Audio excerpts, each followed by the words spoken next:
செய்தி. வணக்கம். விவி செய்திகளுக்காக செய்திகள் வாசிப்பது திருதி. 4,66,00,000 மதிப்பில் ஷோலிங்கர் பேருந்து நிலையத்திற்கு புதிய கட்டிடம். ராணிப்பேட்டை மாவட்டம் ஷோலிங்கர் பேரூராட்சியை நகராட்சியாக தரம் உயர்த்தப்பட்டு நகர கட்டமைப்பு மற்றும் வளர்ச்சி பணிகளை தமிழக அரசு மேற்கொள்ளப்பட்டு வருகிறது.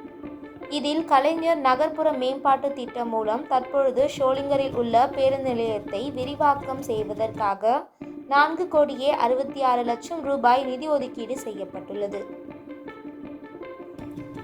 இந்நிலையில் பேருந்து நிலையத்தில் உள்ள சேதமடைந்துள்ள பழைய கட்டிடங்களை அகற்றுவதற்காக பூஜை செய்து நகராட்சி தலைவர் தமிழ்செல்வி அகற்றும் பணியை துவக்கி வைத்தார்.